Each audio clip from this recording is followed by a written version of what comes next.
Bum ba bum bum.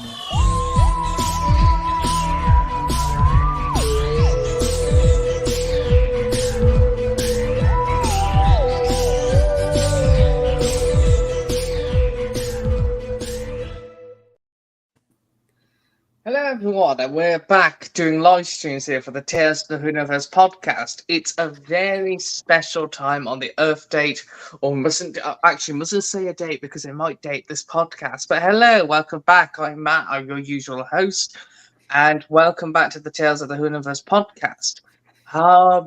What have we all been up to since we last did this? So our last podcast is a bit out of order chronologically. I'm ever so sorry for that. We are trying to work through a excessive backlog of editing. My apologies, but we will get there in the end. So have patience and good faith, and we'll get the rest out of there. Not before Christmas, but it is running ahead of time. So, yeah, so maybe before Halloween at the very least. just a smidge. 2026. we have a whole Marvel slot ready to go. Oh, absolutely, absolutely. Oh, sorry, winter. So yes, I'm your host Matt, and obviously tonight's floor is we're joined by quite a few members tonight. So firstly, hello Aidan, welcome back to Aidan the Shetland Hoovian. Yeah, hello. Feels like only yesterday we were doing this. Oh wait, it was yesterday. Oh yes, in your prison garbs, then your orange is the new black attire. It's red. Oh, sorry, it's the lighting. I was gonna say you heard it here first. Oh yes, oh yes. So we also have back from his deliveries. It's Uber Dan. Hello, Uber Dan. Hello, and this video is sponsored by Death, now in cinnamon flavor. Okay. All right. Where was I? Oh yes, hello. We're back to our other doctor in the house. It's Dr. Joy. Hello, Joy. Hi, I'm glad to be back.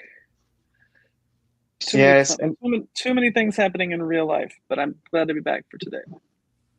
Oh, sorry for interrupting. I just couldn't stop shaking off the laugh from Uber Dan. But no, it's great to have you back, and it's also Pride Month as well this month. So, firstly, before we continue, Happy Pride Month to everyone out there celebrating.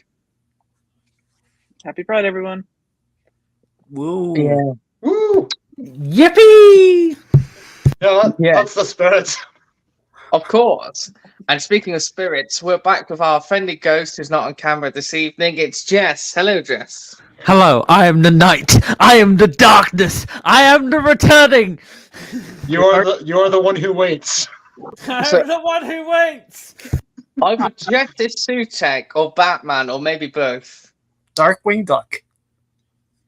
Terror and flash. Camera difficulties are bedeviling me today, so I am on my microphone as usual. Oh, yes.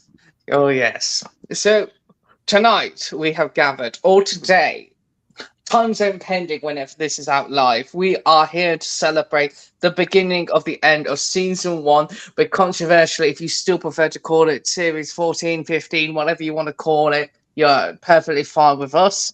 Tonight begins the ending and the start of the mystery in The Legend of Ruby Sunday, which brought back a huge ensemble cast of characters, including Kate Lethbridge Stewart herself, head of United Nations Unified Intelligence Task Force. I forgot about the changeover. It's been a while since I remembered which was which. Bonnie Langford back as the wonderful Melanie Bush. Yasmin Finley back as Rose Noble, and the introductionary of Morris, the new unit scientific advisor. I'm ever so sorry that I completely forgot my wording. It's a lot to cover because it's a very big finale. Well, two-part finale. But before I give my opening thoughts and opinions, we're going to open up the house and go round to other people. So we're starting with Uber Dan, or your positives of The Legend of Ruby Sunday. My positive is that, my God, I have never felt so much tension in one episode as I have felt in this one. Like, God damn it, RTD.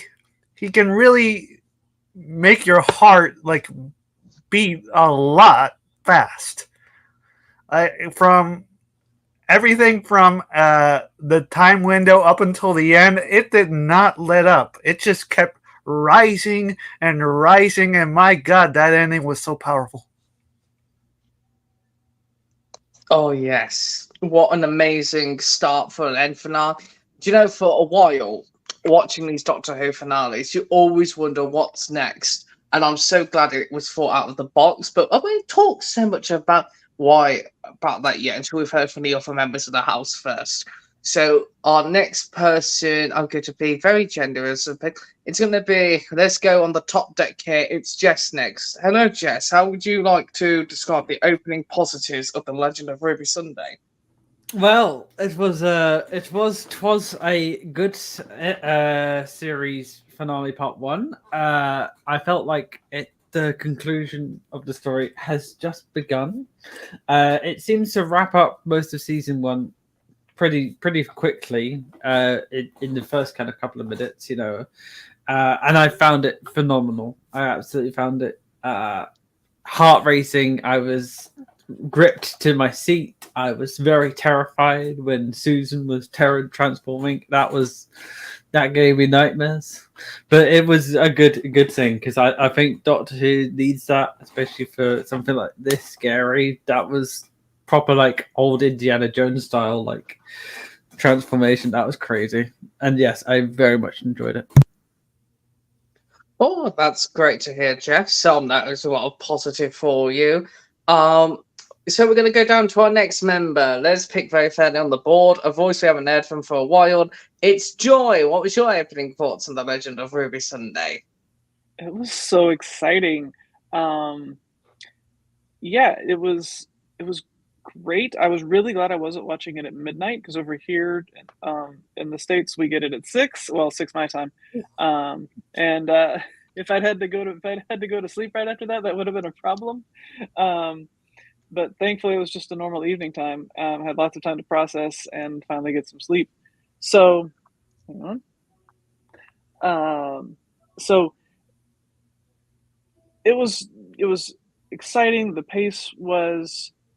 I've heard people say different things about the pace. I enjoyed pretty much most or all of the pace, and it just kept you going and kept raising the stakes as it went. You never knew who to be afraid for. And it was just so much fun.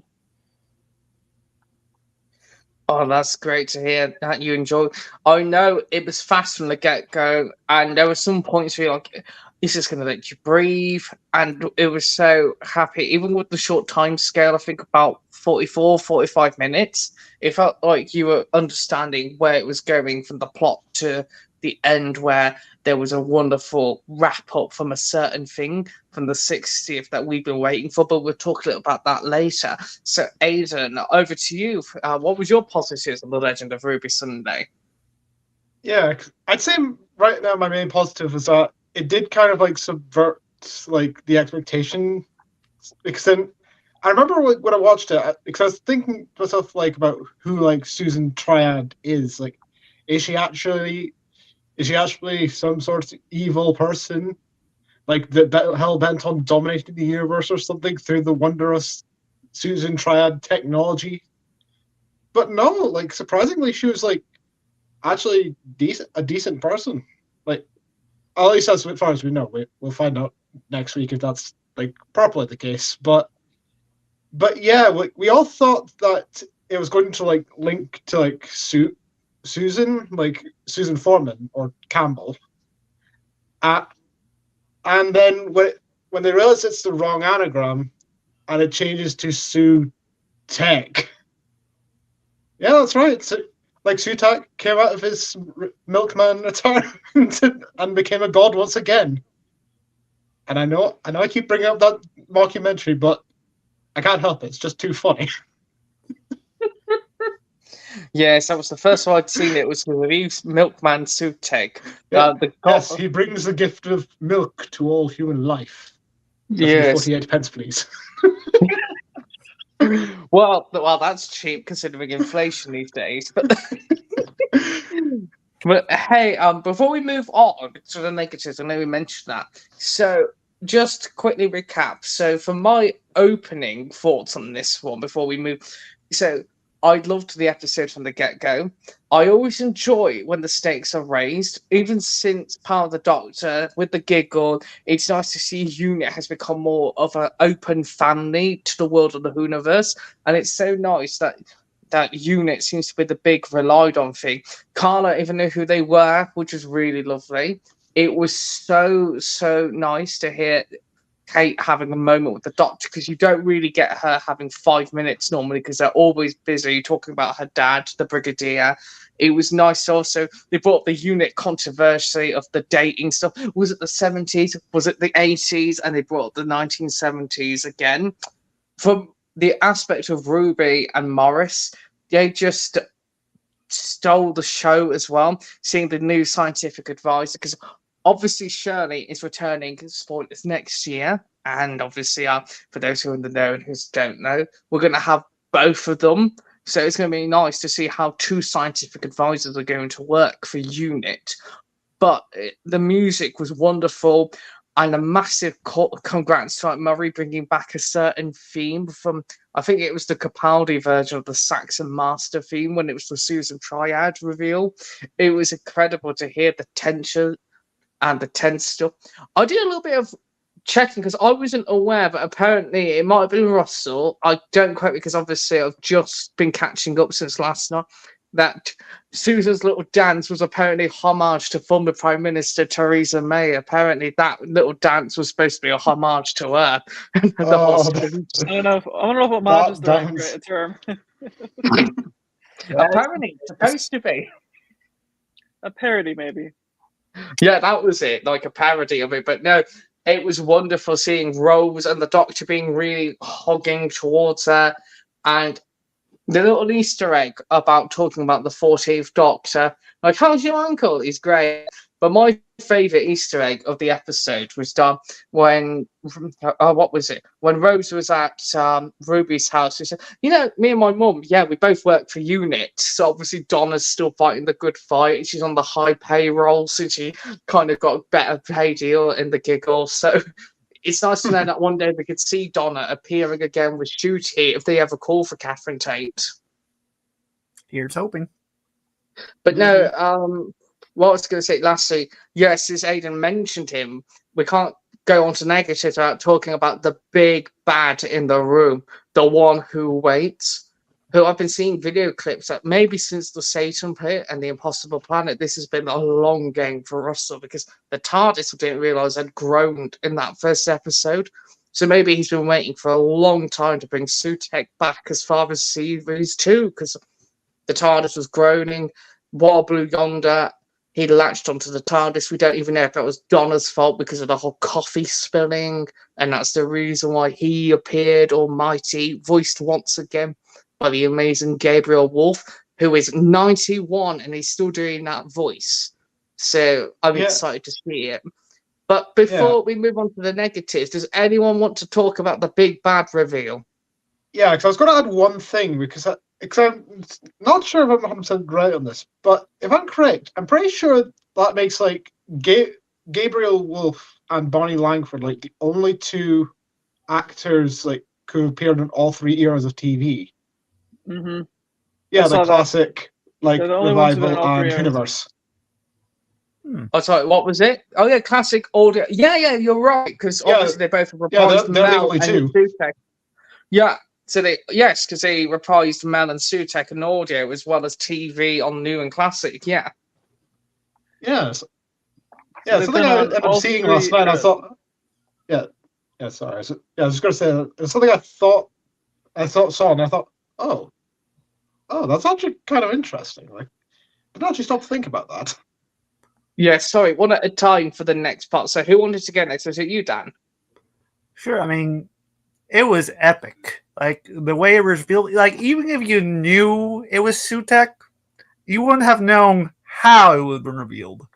Like, it was just, everything just kept rising, and just the way Susan just kept hearing voices, and then everything, like, her makeup for all of that and the way it ended, it is chilling. I just want to say, Gabriel Wolfe, he voiced he of course voiced Sutek, and he voiced the Beast from The Beast Below and Satan Pit.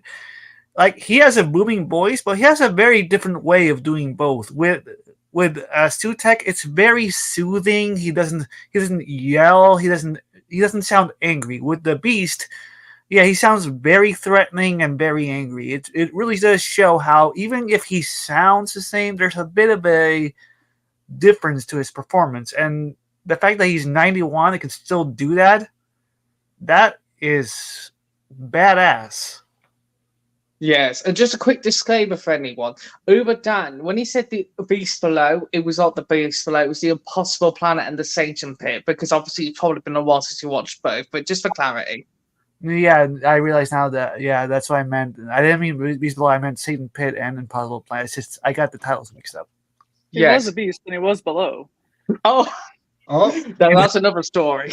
There yeah. was Beast Below, but There you go.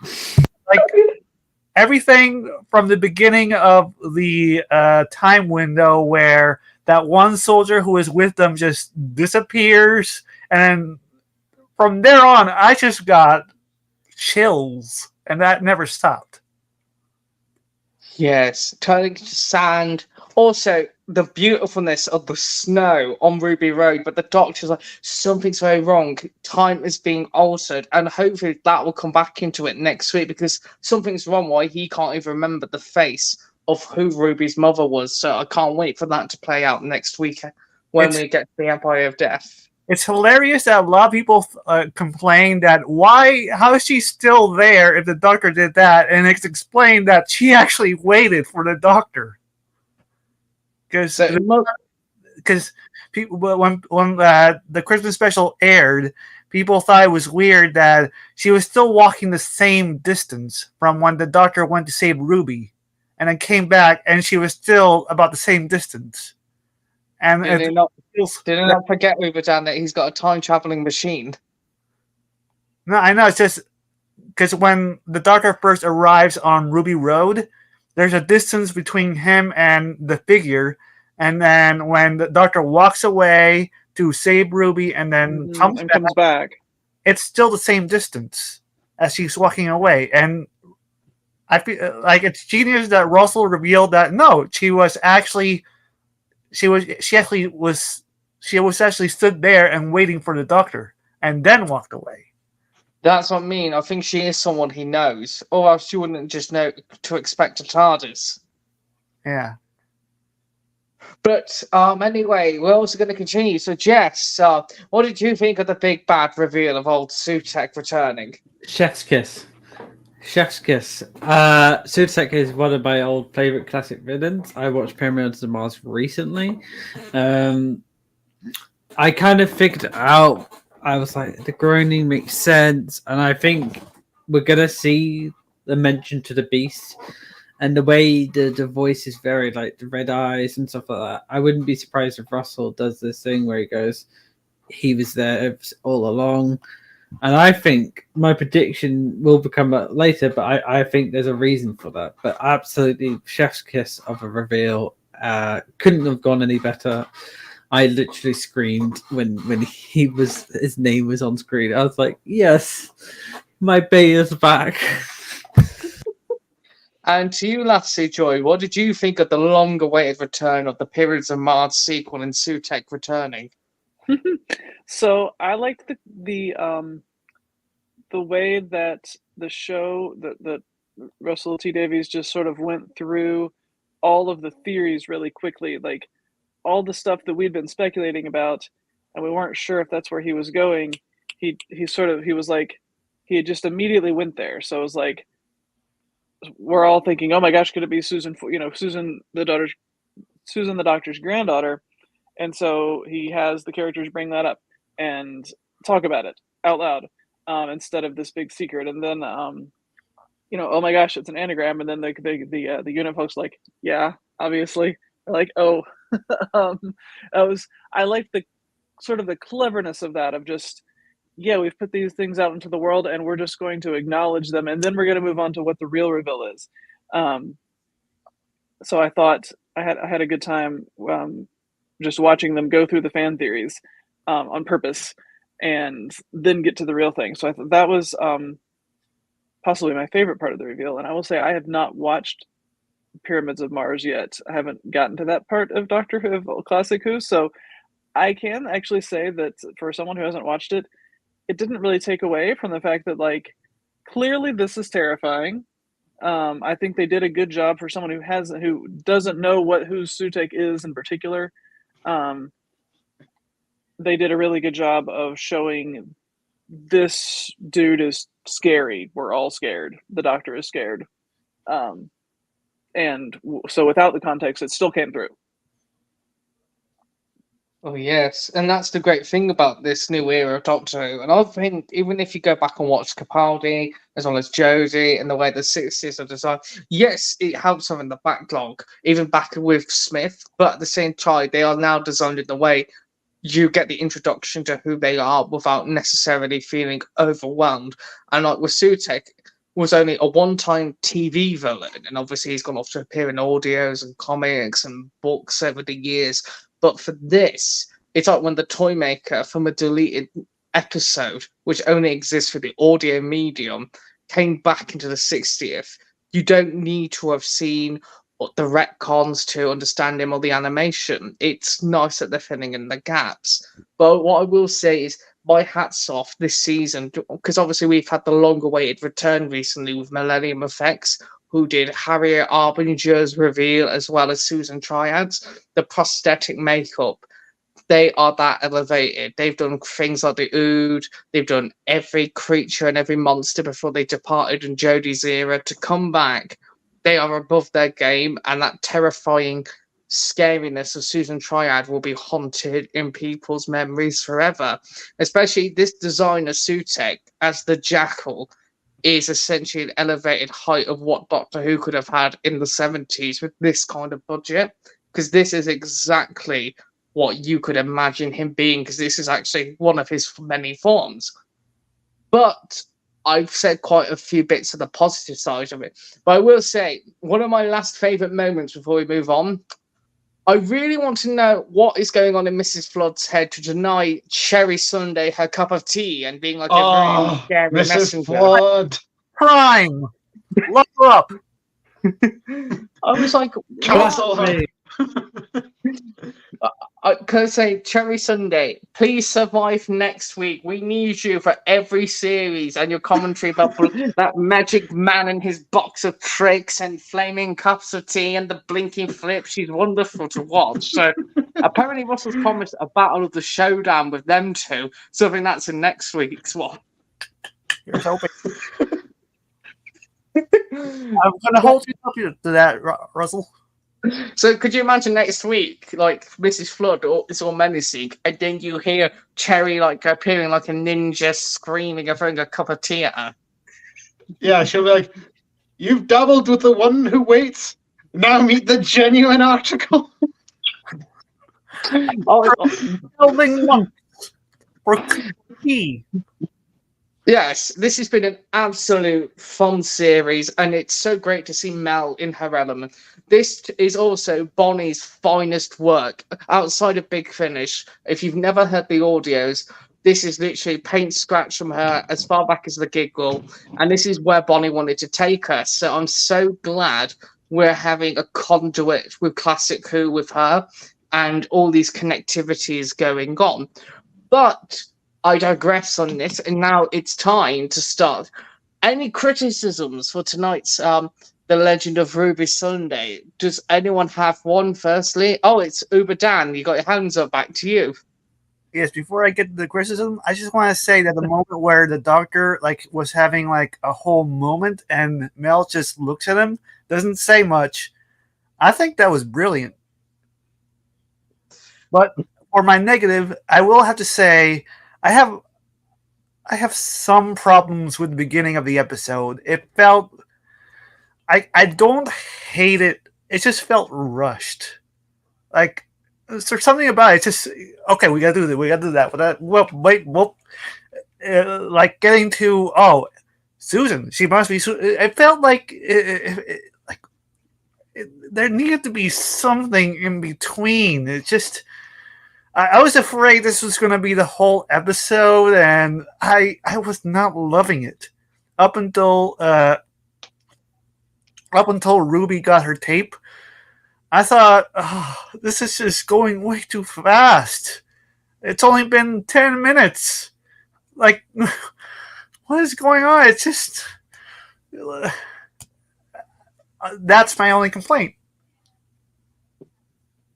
Does anyone else have any complaints? I'll say Rose Noble didn't have a ton of purpose in the episode. I love seeing her.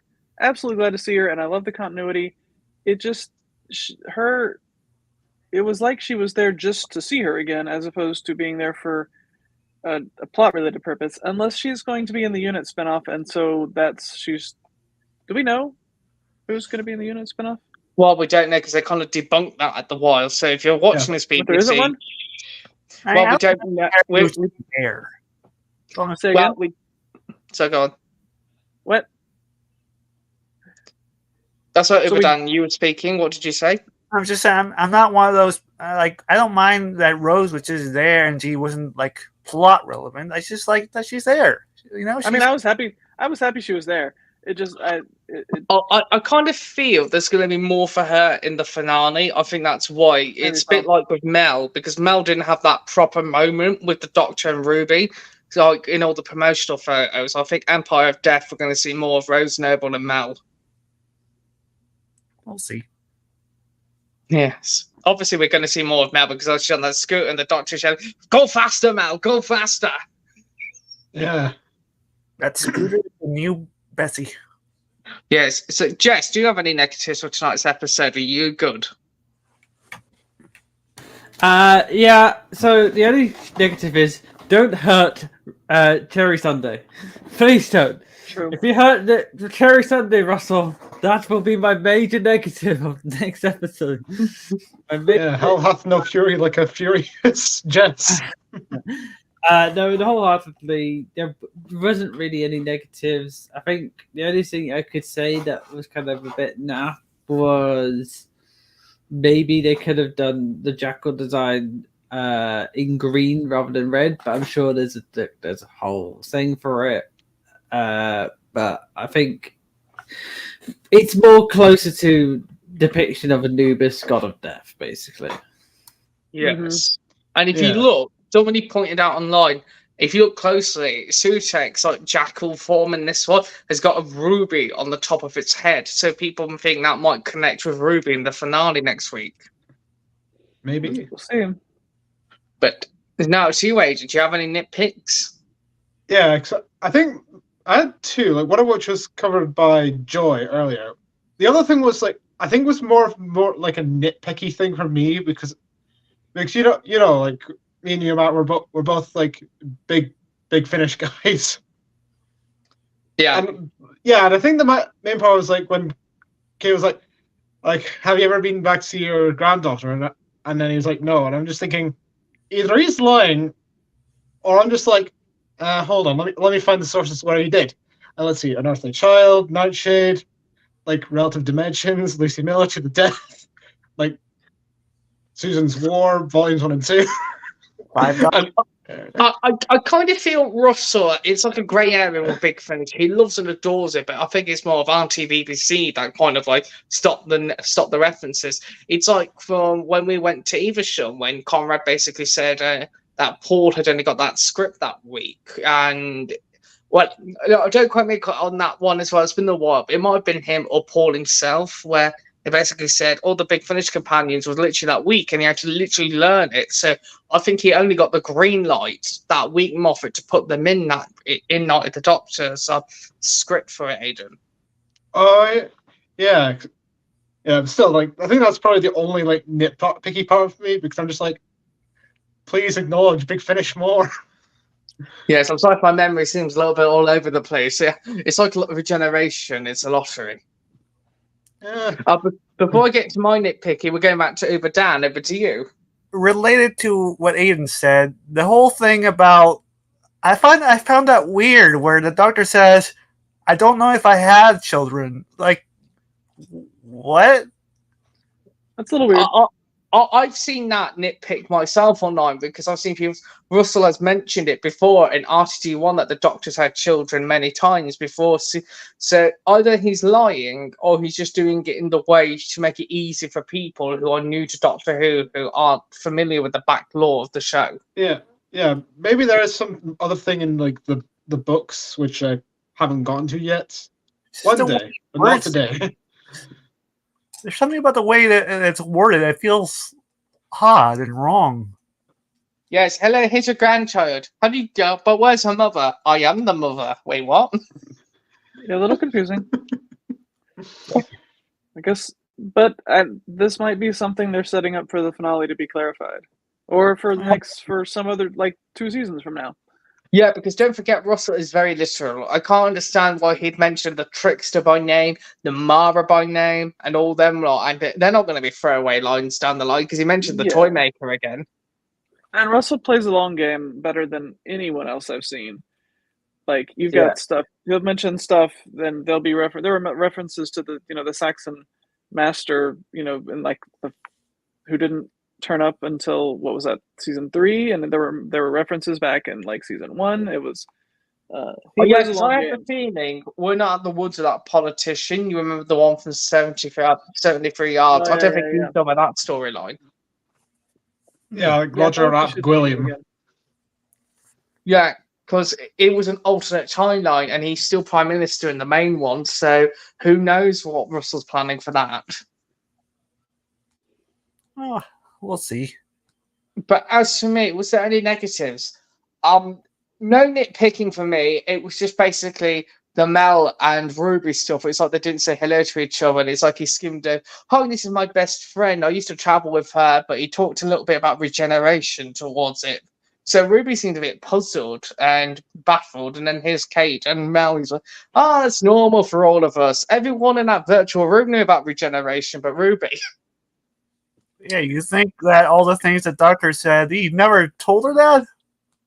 Yeah, he told her apparently about the Toy Maker, but not that. That was a little surprising that she hadn't heard of that, but obviously they still have to explain that for new viewers. So, no, but that's what was laughing at. Everyone in the room virtually knew about it, even like Colonel Ibrahim, because he was present when 14 and 15 existed. But yeah, I guess he hasn't had time to tell Ruby about it. Yeah, so, but at least he's more open and he's willing to explain stuff. But I'm looking forward to it. I think this episode for me, I think when this season is done, I'm going to start rewatching the bits that fill into it. Like, rewatch bits like Wild Blue Yonder, go back with the 60th stuff, the Classic Who stuff for the references, because it feels like it's all tying together in a nice, neat package. And I understand people who are upset, like, why is it called The Legend of Ruby Sunday if they've not revealed who her mother was? And I think that's the point of the title. It's setting up for the reveal, but it's unfortunately we still have to wait because Sutek's coming to intervene. So I think it could be part of that long game, which is why we've not had the reveal in this one. I agree. Mm-hmm. Also, it's just a title. Don't harp on it. So that's that done for me. But does anyone have any theories about next week's episode, The Empire of Death? I'm hoping some explanations for a few things. Like, I love 73 yards, but maybe some explanation, maybe. Especially with Susan always appearing, maybe. Who knows? Got a really specific reference to 73 yards, I think, with the 66 meters. Yeah, with the camera. So I think. So my prediction is that everything's going to add up. So basically, since the trickster is the trap, I might be clowning here. The mother is an embodiment of the trickster. We're not going to see the trickster, but it's going to be like, we'll maybe see the teeth and we'll go, yo, that's a trickster. Or it might not be. But I think it would make sense if Sutek was like, all right, so trickster, you're the trap to lure the Doctor in. Ruby, he's got Ruby Red, for example. He's very obsessed with Ruby. So I think he's been clinging onto the TARDIS because obviously ever since the split of the TARDIS, I think it weakened the TARDIS a wee bit, and I think Sutek was able to manifest as part of the as he knows the myths and legends were coming back. He was able to manifest as the Toymaker was defeated. He was able to just cling on to the TARDIS, and ever since series 2, he's just there. I think the predictions is he's going to go, well, I was there at the Beasts, I was there when you were defeated at the Gods of Ragnarok, I was always there, Doctor, and I was just biding my time until I returned. And basically, he's been watching from the shadows all along. He's just been monitoring how he's going to defeat the Doctor, letting every villain take over, whilst he's just going, yeah, on a checklist going, this is how I'm going to do it. So my actual prediction is I think we're going to see Sutek in his actual form, and Mrs. Flood is either going to be revealed to be the Rani, maybe a Time Lord. It does, maybe there is suggestion, but maybe not. But I do think that the way she said, "Oh, I'm always hiding away," definitely seems suspicious. And I'm also looking forward to seeing it in action next week. My personal take on it next week as well is obviously we know that Memory TARDIS is going to have a play into it as well, because obviously we've seen the clips and you see like the Doctor, Ruby, and Mel in there. So I wonder what's pulling them into it. I wonder why. And obviously they said it's the same TARDIS from the Giggle from the Split. So I wonder how that's all going to come together and be put back into perspective. Because obviously Russell said it's the same one.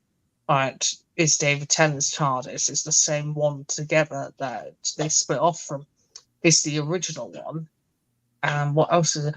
I'm looking forward to hearing how Sutek also escaped from his original predicament, because when he was defeated on the pyramids of Mars, he got set back into a little bit of a trap, a bit like the Toymaker. So I'm wondering how they're going to address it next week, how he broke out of it. That's what I'm looking forward to.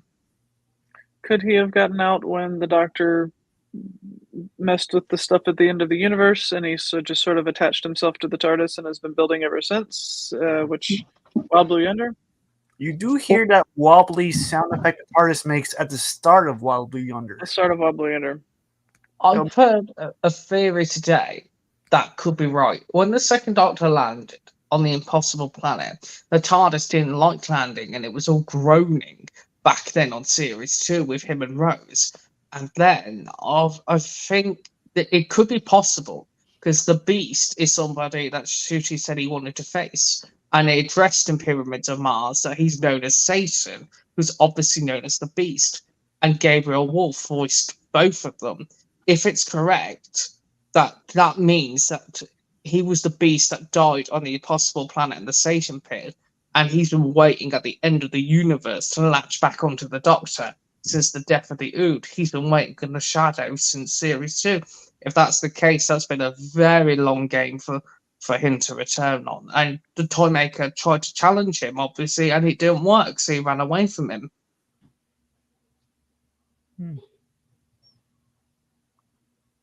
Do we have theories about... So go on, Joy, after you, sorry. Do we have theories about... Or if we're ready to move on, do we have theories about who Ruby's mum is?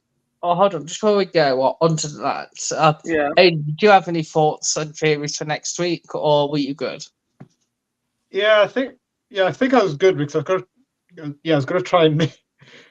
I mean, we can always go for, like, the jokey route, just like, yes, we're gonna have Sutek promoting his pyramids of moose milk. Oh, dear. That'll be 48 pence a half pint. Yes. Yeah, calling it now. If that doesn't happen, I'm going to cry. Boycott Russell. I'm joking, Russell, if you ever watch this. Yeah, it's like, I bring the gift of milk to all human life. Yes. So, sorry, go on. So here we go. We are now preparing for our final segment of this evening. We are preparing to have a nice discussion. As Joy mentioned, we're going to be now discuss who do we think is Ruby Sunday's mother. Well, obviously, I personally believe, just to open up on this one, it could be a friend of the Doctor, or it could be somebody that's related to it. You can't just know exactly what the TARDIS is unless you've met him before. But I see many theories that it could be Mrs. Flood because of that little wink at the start of the series. No, it's not the start of the series. Was it Church of Ruby Road when she literally Yeah, it's Church of Ruby Road. It's like, Yeah. never seen a TARDIS before. That's the one. Sorry, again, it's all blurring into one because it's been such a good series. But yes, she could be the one who was her mother when she was younger. It could be Ruby herself, which could cause a paradox, which is why the Doctor's not allowed to go back onto the road. He could not, because she might have found her as a baby and just dropped it there.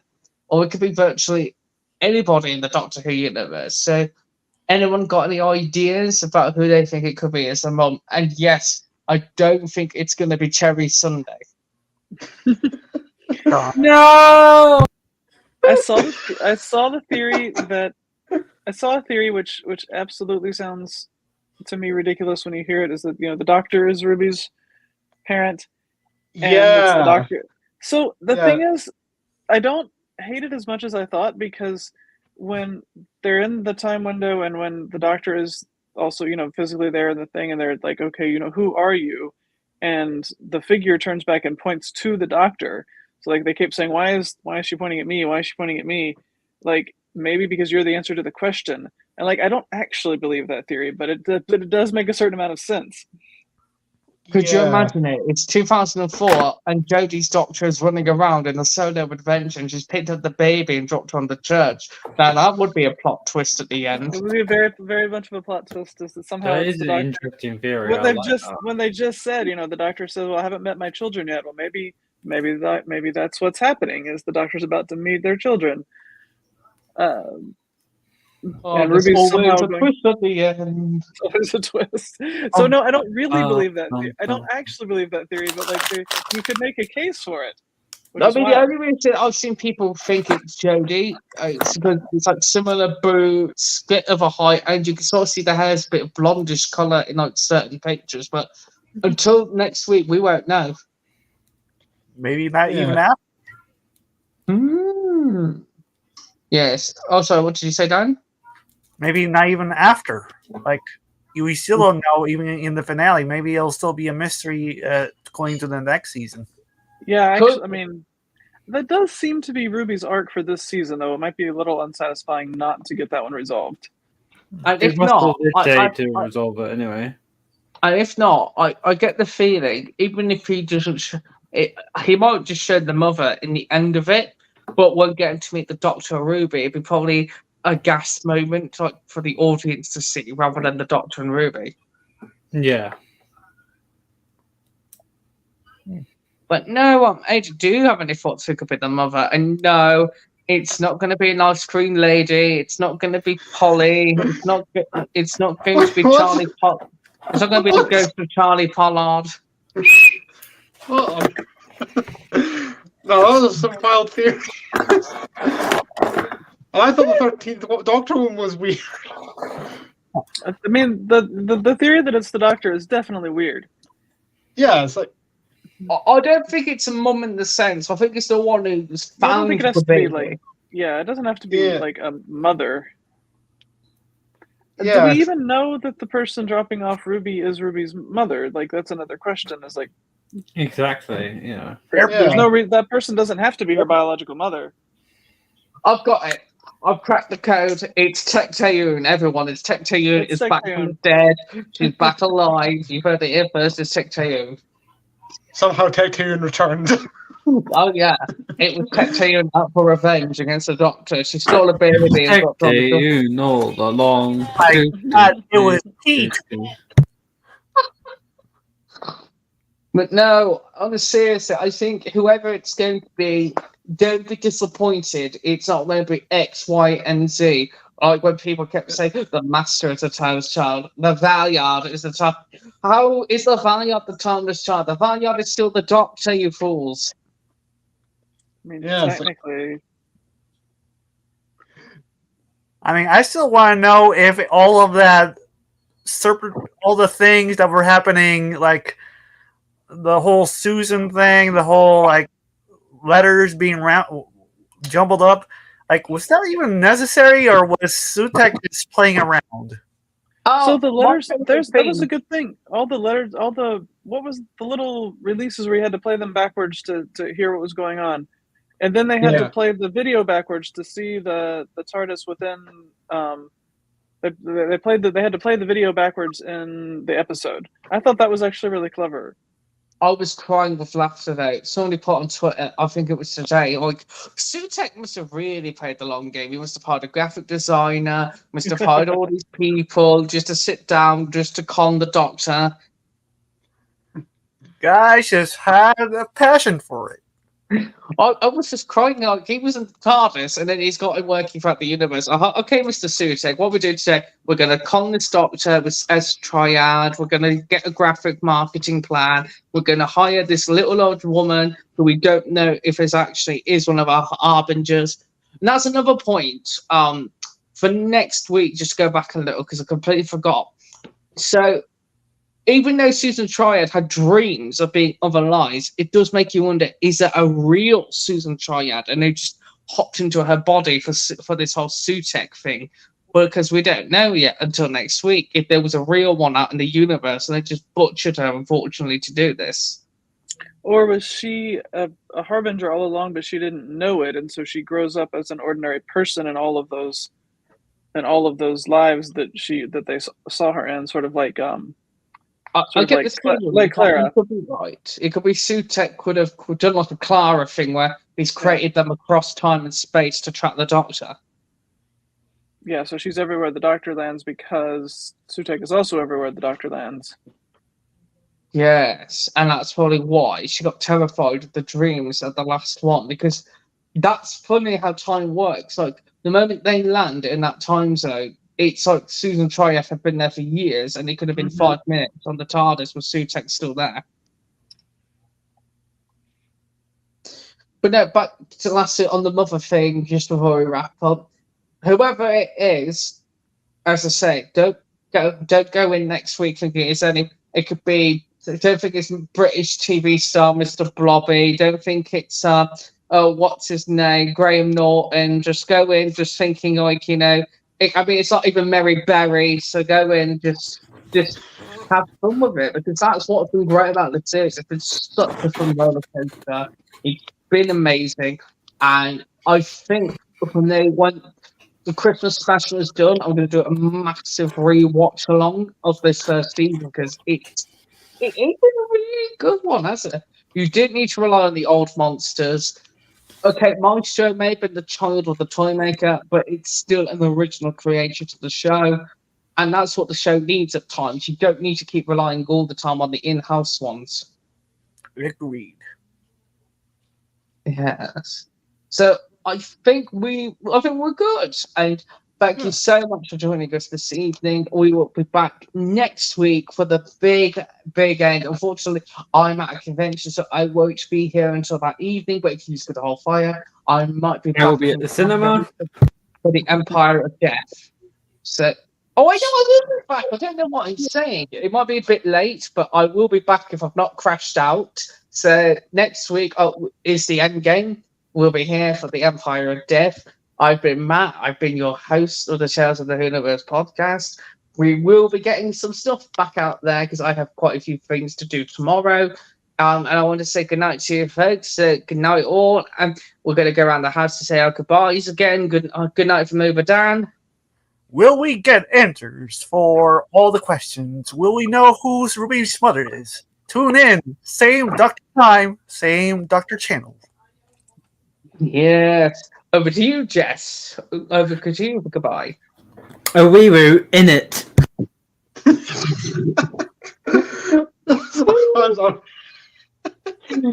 Joy. Over to you, Joy. Good night from Team Cherry Sunday. Yes.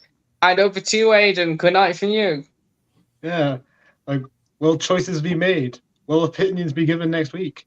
Be sure to tune in next time, and don't forget to click below to subscribe to the official Tales of the Whoniverse YouTube channel. And if not, you are cursed. Good night. Good night, everyone.